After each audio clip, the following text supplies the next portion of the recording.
Un oiseau qui pèse 750 grammes. C'est un animal rapide, lui aussi. C'est même le faucon, l'animal le plus rapide sur Terre.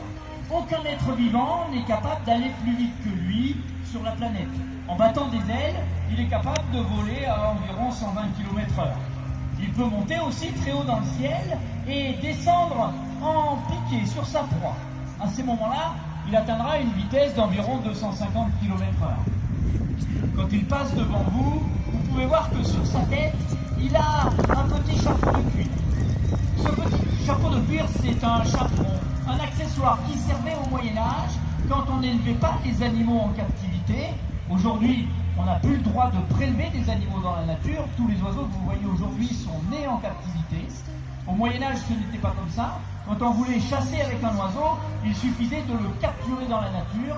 L'animal capturé avait un avantage sur celui qu'on a élevé dans une cage, c'est que ses parents lui ont appris à chasser. L'animal est déjà performant à la chasse. Alors, pour le faire chasser, il suffira de l'habituer à la présence du cheval, du cavalier, et petit à petit, l'animal sera habitué à l'homme. Arrivé à la chasse, on enlèvera ce petit chapeau de cuir qu'on appelle le chaperon, et l'animal fera ce qu'il faisait avant d'être capturé. Il s'élancera pour attraper sa proie. Alors aujourd'hui, on ne va pas lui faire chasser une proie vivante, on va lui demander de faire semblant d'attraper un pigeon.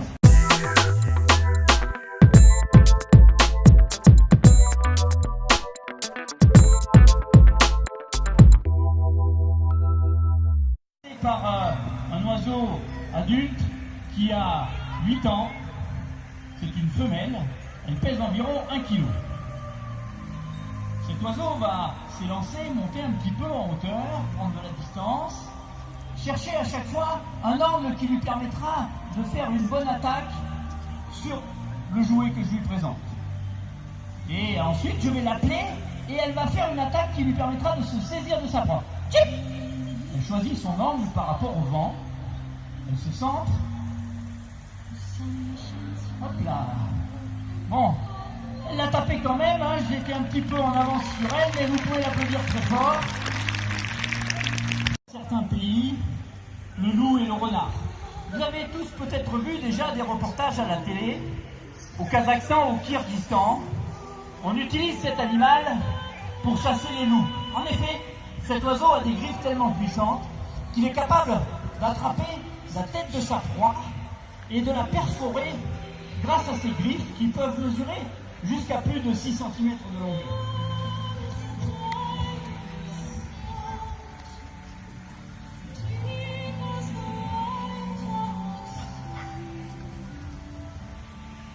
On va demander à cet oiseau d'essayer de nous faire une petite démonstration. On va lui demander d'attraper une peau de chèvre.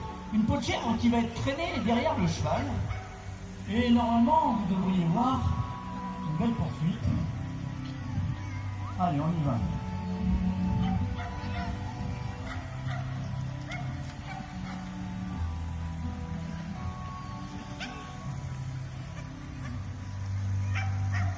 Voilà.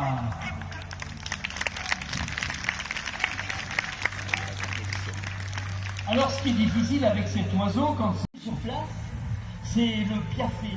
Cette célèbre allure du cheval, quand il piaffe d'impatience, quand il est en train de s'énerver, prêt pour partir à la bataille.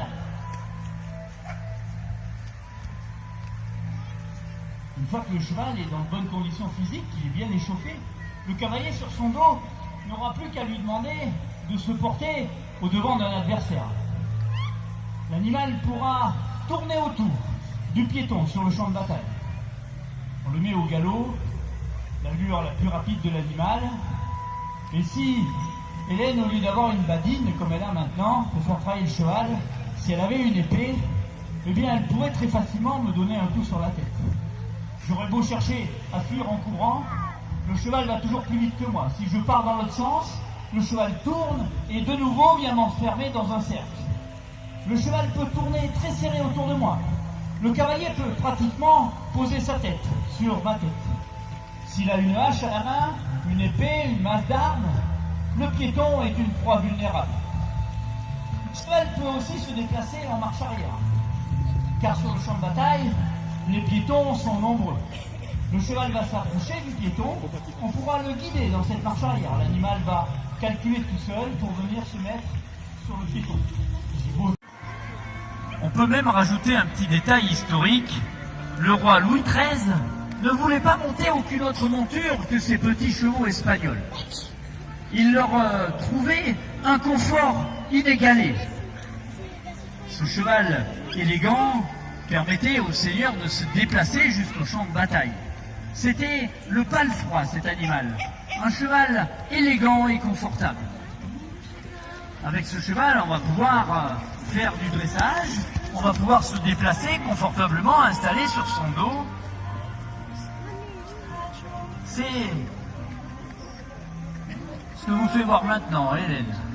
Une petite pirouette au galop, un petit tour autour des hanches, un petit tour sur place, qui permet au cheval de faire voir qu'il est lui aussi extrêmement manœuvrant.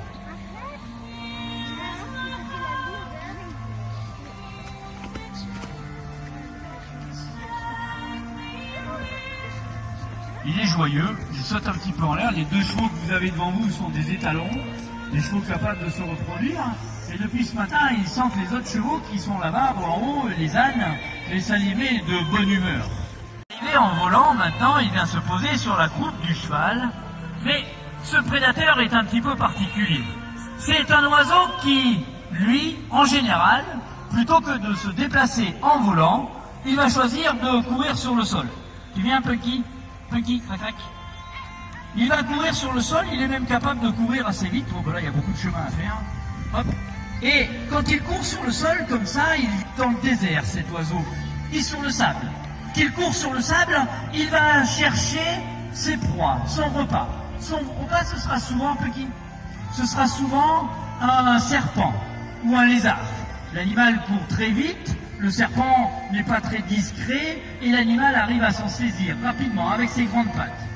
Cet oiseau va marcher sur le sol et de cette façon, il n'aura pas besoin de boire autant que s'il se déplaçait en volant. Il économise aussi sa boisson. Cet oiseau est extrêmement malin. Il est capable de chercher les lézards, les serpents sur le sol, mais il va aussi souvent chercher des insectes, des gros insectes qui, eux, se mettent à l'abri du soleil. On va demander à Punky de vous faire une démonstration. Comment est-ce qu'il cherche? Mais ici, on n'a pas de cailloux, alors tiens. Comment est-ce qu'il cherche les gros insectes? Alors, les gros insectes dans le désert, c'est souvent les cousins du hanneton, des animaux qui ont des carapaces. Et ces animaux qui ont des carapaces, au lieu de décoller comme ça à l'horizontale, ils décollent à la verticale, comme les fusées. Et Punky, viens ici, Punky, tu me l'as emmené loin là-bas. Punky, crac, viens ici. Allez, viens. Crac, crac, crac, Punky. Allez, viens. Ouais, bah oui, il faut te déplacer. Toi, tu voles et moi, je marche. Donc, le plus fatigué des deux, c'est moi. Alors, Punky, tiens. On n'a pas de cailloux ici. À la place, je vais vous faire une petite démonstration avec mon gant. Je cache deux petits morceaux de sauterelle ici à l'intérieur du gant. Je plie le gant en deux. Je pose le gant sur le sol. Tourne-toi, Punky, ne regarde pas. Ah, mais il triche en plus. Je pose le gant sur le sol. Et j'appelle Punky. Crac, viens ici. Punky, là. Là, il est là, là, là, là. Il arrive discrètement et il va retourner le gant, déplier le gant.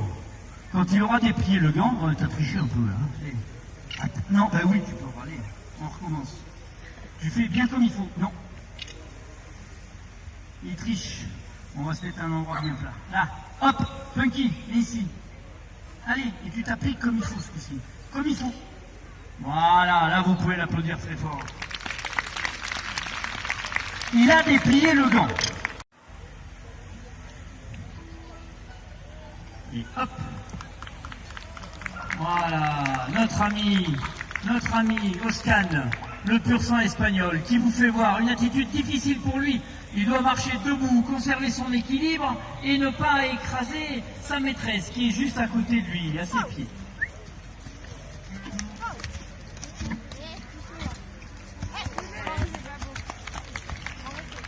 Ouais, ça descend.